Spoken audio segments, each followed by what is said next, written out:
Okay, may I start, Steffi? Yeah. Okay, thank you so much. I've been terribly looking forward to this because we have this great group of people I can interview who are sitting here with what I believe is an incredibly important topic. Roberto, you have been kind enough to already, talk to us about the big technological changes we have ahead of us. But apart from the technological changes, at the same time, we have the geopolitical issues. And I think Richard Haas framed a very good sentence when he said, we were lucky enough for some time to have a holiday from history. But now geopolitics is back. And this is not only important for states, it's also important for businesses.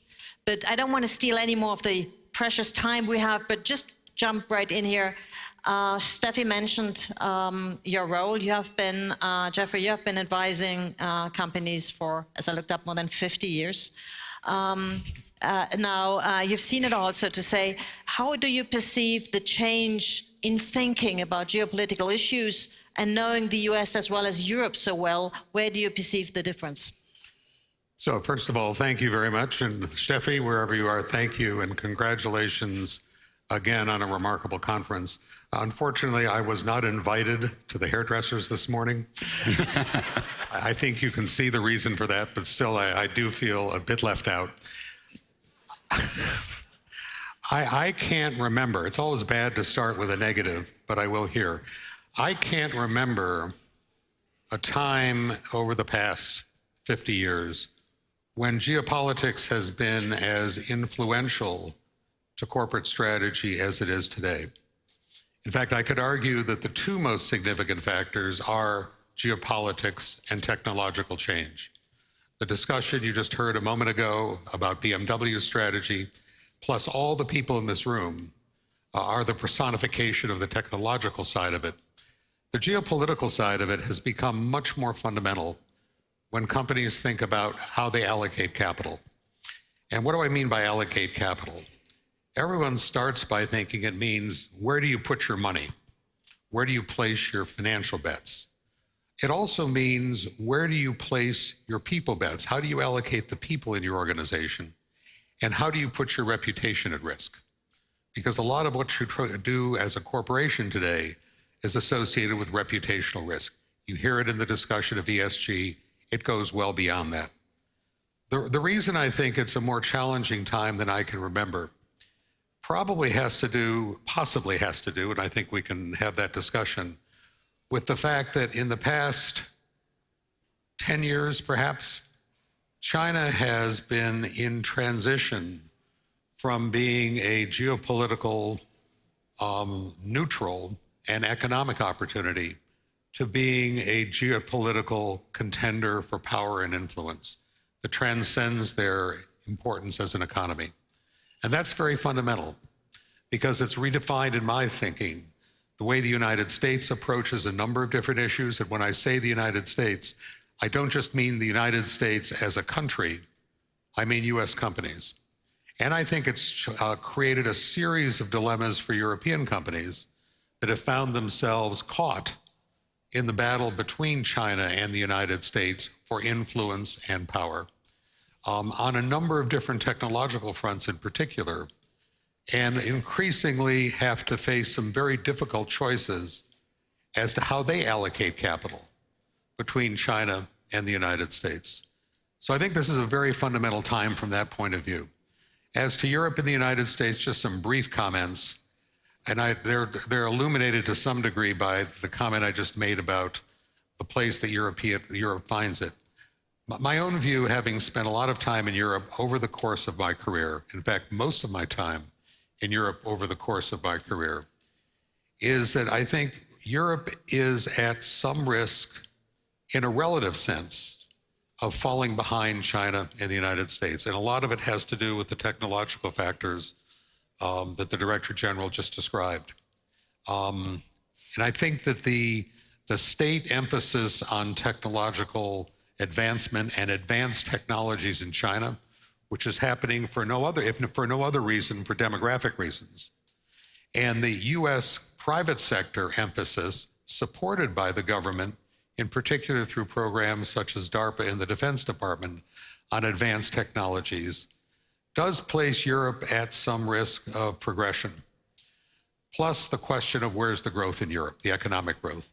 And as a consequence, what we see, for better or for worse, is a number of the European companies with whom we have regular dialogues are starting to think about shifting investment out of Europe into the United States, and to the extent that they can justify it on other grounds, into China. I'll stop there.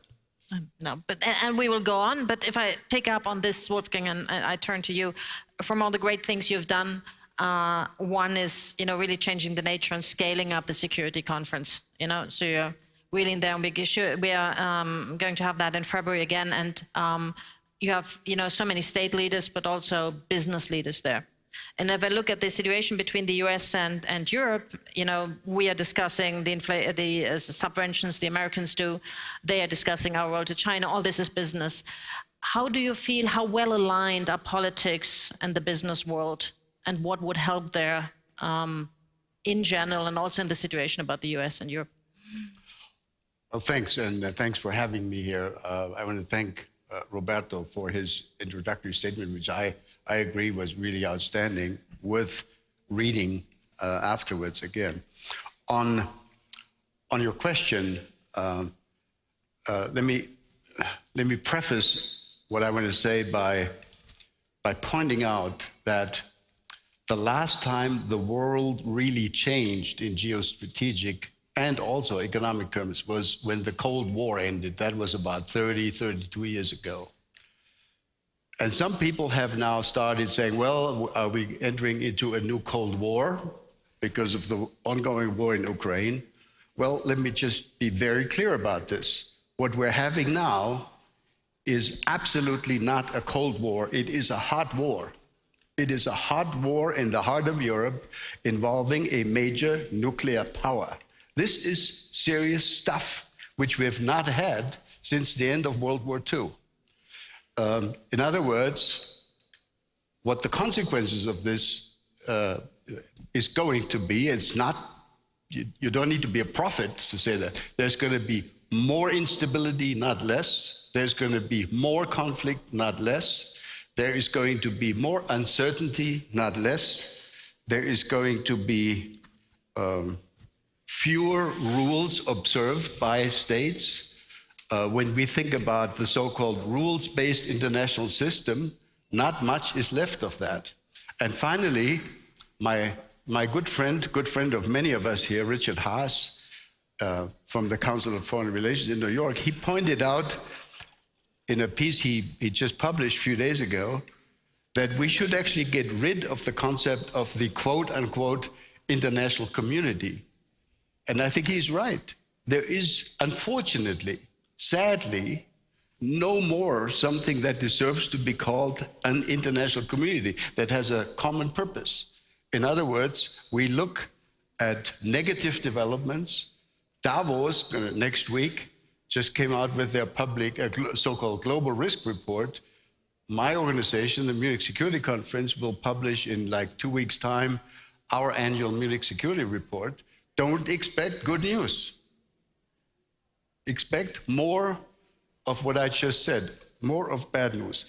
And finally, a very important point is that the developments that we're talking about here, AI, cyber, digital innovation, of course, deeply affects in a way that we don't yet, at least I don't yet fully understand, the conduct of war. My friend Alex Karp, the guy who runs Palantir, recently said, and this may be a slight exaggeration, but I think he has a very important point. He said, algorithms, the kinds of algorithms we're now writing and using are as decisive for victory or defeat in war as is the possession of nuclear weapons. I mean, just to point out the dimension of what we're moving into. So we're in a strange new world where I fully understand that companies look for guidance, which governments find themselves unable to provide. So there's lots of soul searching going on. And my major concern as a German, of course, is that while companies like BMW or Siemens are capable of having sufficient numbers of smart people who can talk about geostrategic developments, the German Mittelstand very often doesn't, and they need help. And I hope we can offer that to them. Thank you.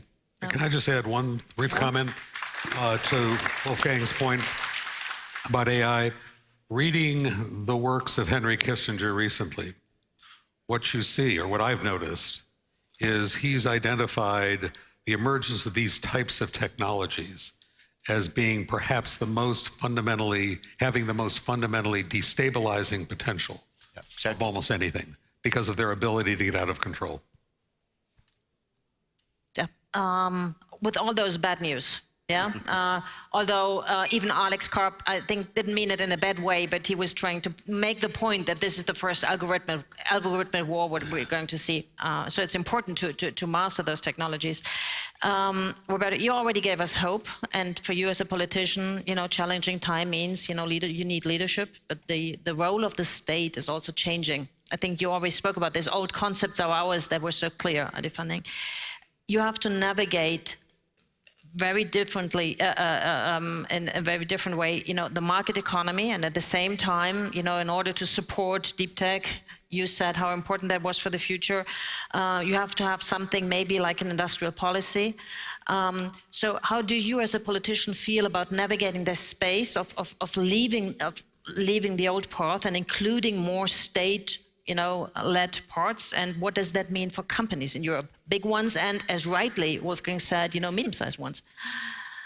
Thank you for promoting me as a politician. I don't know whether it's a promotion. You promoted yourself by what you did.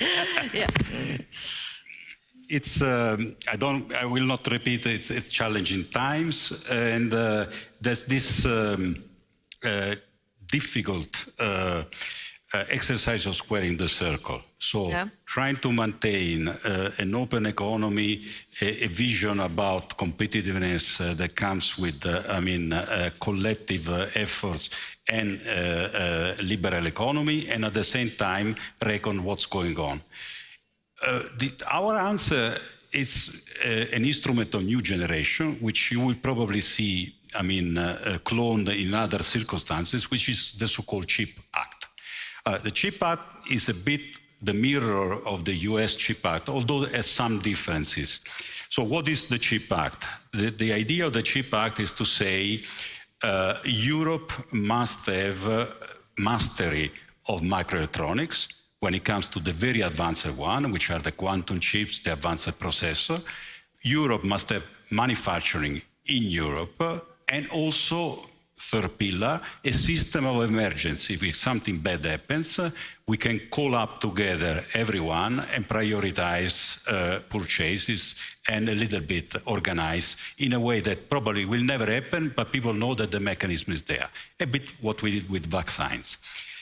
Now, so it's a mix of innovation, market economy, a bit you would say in the old school protectionism, which is a little bit the mirror of the US Act. But when you sum the two, there's an interesting outcome, which is our objective is to be 20% of the world production by 2030, which means quadrupling production in Europe, because the market will probably double. The US, they have a 30% like objective. When you sum the two, it makes 50%. Which brings us where we were 20 years ago, where almost 60-70% of the chip production was in Europe and US.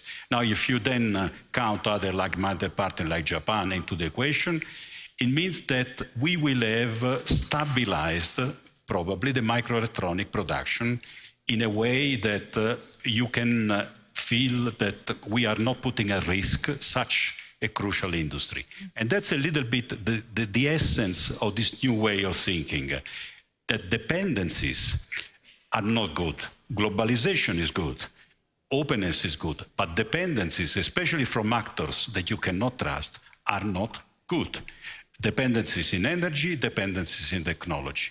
So the CHIP Act is the first of a kind. Probably you will see also in other areas of European policy a similar reflex.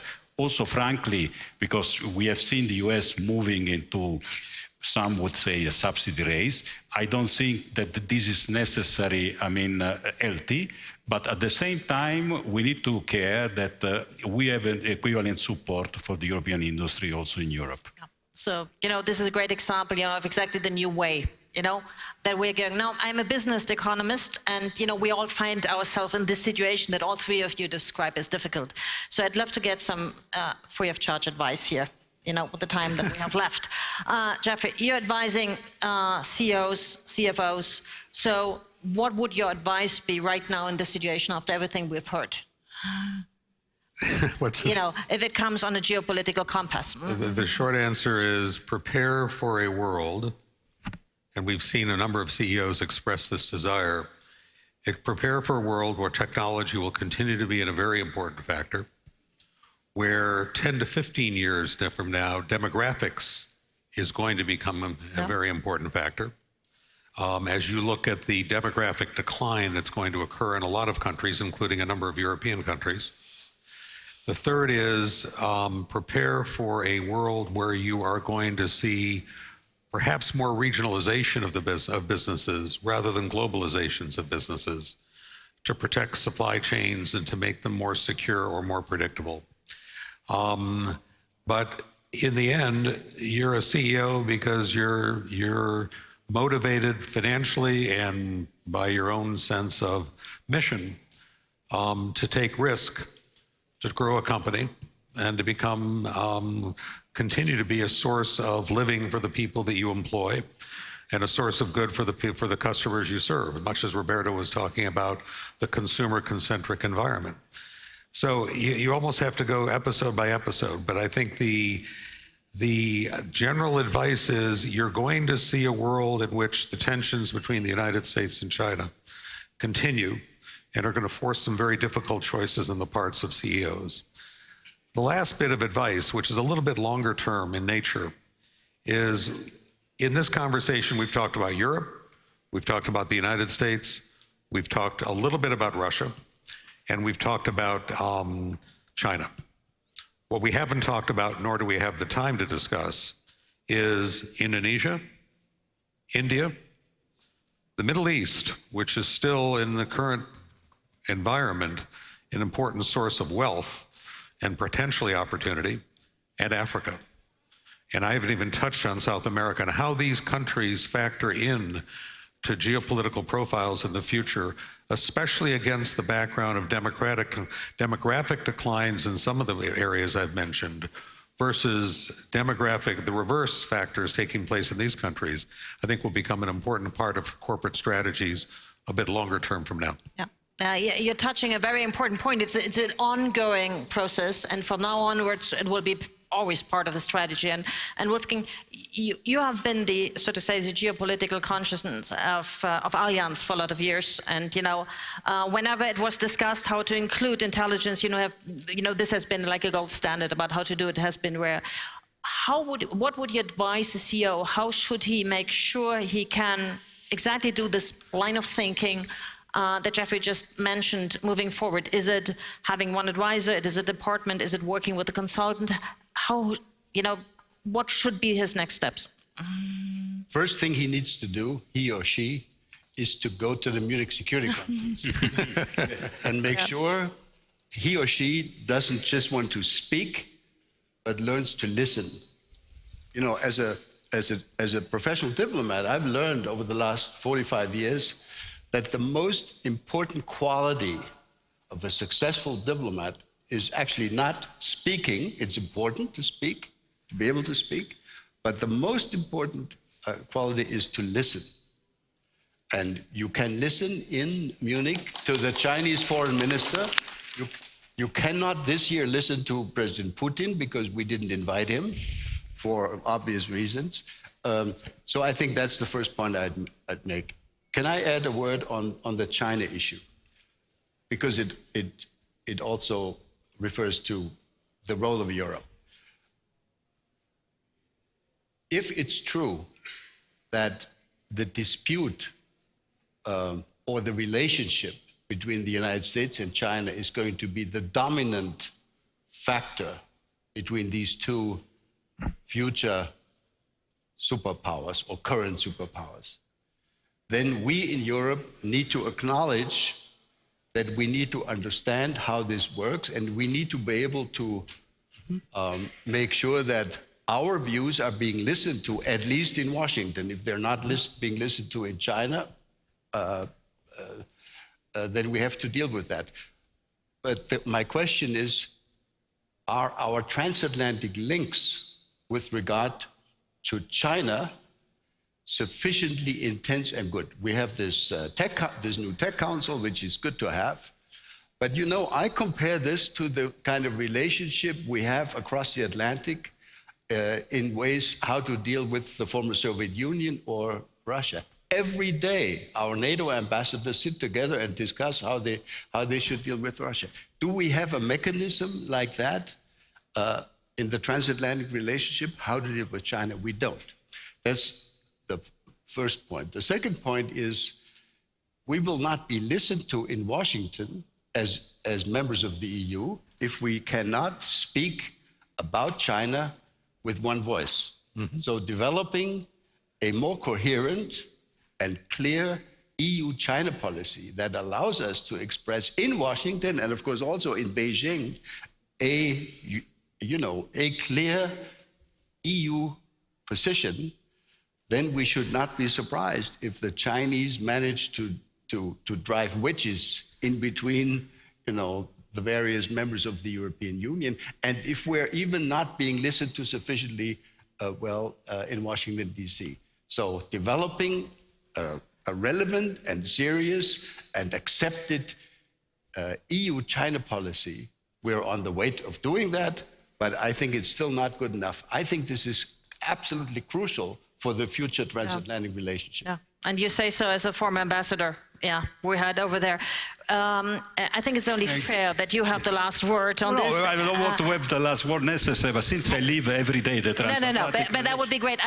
we don't have more time left. I have this red light flashing there. But I would have put the last question and leave the last word to you, that obviously cooperation or competition between countries is a leading question moving forward. And what business, and China obviously is the most important one, what kind of world would you want business to prepare themselves for? Yeah. That would have been the question, but the last minute. Yeah, since the red lights are flashing, I'll be extremely short, but I would like to add something to what you said, which is very, very true. But there's something very extraordinary that I lived in the last 3 years of my professional life, never lived before, always serving in one way or other European institutions, which is the relevance of Europe during the pandemic. And now, of course, yes, you say war is in Europe, but the relevance of Europe as a superpower. Europe is a superpower. When it comes to the response we had for the vaccine, has been the most structured of the world. We have, led the world through this pandemic, hopefully at one point out of this pandemic. We were prepared for the Russian invasion. We were prepared. We had differences, but on the sanctions, Europe moved united together. Of course, there's a discussion, as in every family, but we are a trusted interlocutor when it comes to reaction to something so extraordinary, which is war. So I would say in the last two tragic events that we have seen in succession, I hope the last two, because the next one would be a meteorite, I hope not. But Europe has really played a new and extraordinary role, which no member states alone could have played. It's impossible. So I hope that this gives a different perspective, that of course we can be diverse in Europe. Of course we should be specialized in doing different things. Of course there are the outliers, those that do things better. But united, we are really a superpower. We are the largest digital market of the world by GDP. So still, we have a little bit to say around, and this should be hope also for corporate Europe. There's no reason to rush away and look for subsidies here and there. I think Europe has quality in terms of, the education of the workforce, the stability of the social system. I mean, the impressive amount of money that has been lined up with the recovery fund. We are investing 700 billion euros in the next 4 years. Plus, now we are investing into microelectronics heavily and high tech, and very soon also in green tech. So I think clearly there are huge opportunities. And I think those positive words in Europe were well invested time, Steffi, if I hope for us all to be positive. I thank you all. I would have loved to discuss more. Thank you.